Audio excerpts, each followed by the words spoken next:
Okay, this will be an advanced video here on substitution in algebra.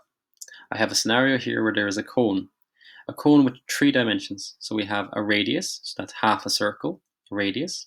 We have the height of the cone, and we also have a length here along the edge here of the cone. We know that these R here is representing radius, H is representing the height, and the L is representing the slant height.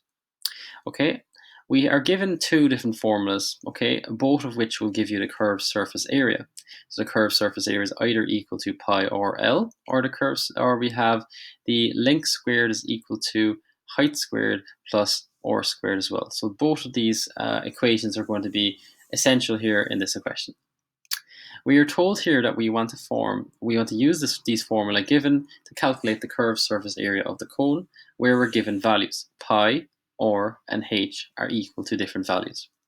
Now you can see I've worked ahead here on this, and the reason I chose, so you have to choose here between 2 different equations, pi r L, or length squared equals h squared plus r squared. Now if you look at this one here, pi r L, we know what the value of pi is, we know what the value of r is, but we don't know what the value of L is. So therefore, when I'm trying to work out curved surface area, I'm going to end up with a final answer which has L in it, which makes no sense because I want to work out an actual number. So therefore, this is going to be no use for me. Instead, I'll have to switch over to this one here and see, will this work? L squared, do we know what the length squared is? No, we don't. Do we, however, know what the height squared is? We do. Do we know what the radius squared is? We do. So therefore, this is the equation which would give us the most information to start with. So that should be our starting point. You can see here that I've worked ahead on this. Length squared equals, and what I've done here is I've replaced the variable with the number.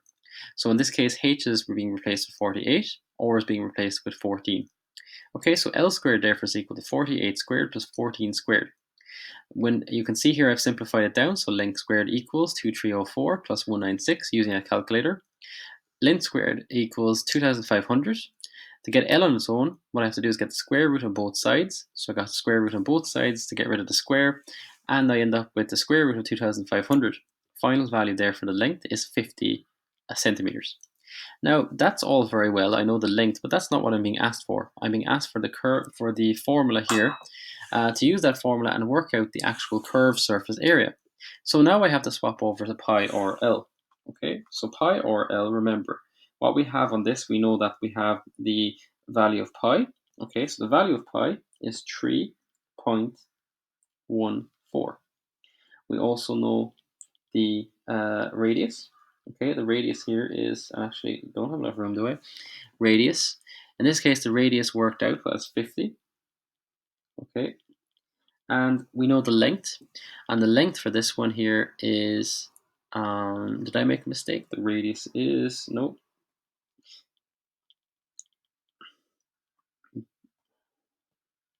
For this one, we know the radius was equal to 14, and we just worked out the fact that the value of the length was 50. So what I have to do to work this out basically is take out a calculator, okay? And what I'm going to do is multiply these values by each other. So I have 3.14 multiplied by 14 multiplied by 50. And that'll give a value here. That'll be our final value for the total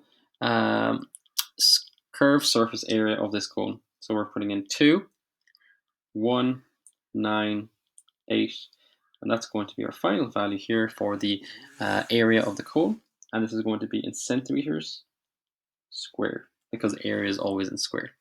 So that is how you work out an algebraic expression involving substitution, where you're given a scenario like this, and what you do is you always start with the equation with the most information. Okay, so hopefully that will help you there on substitution.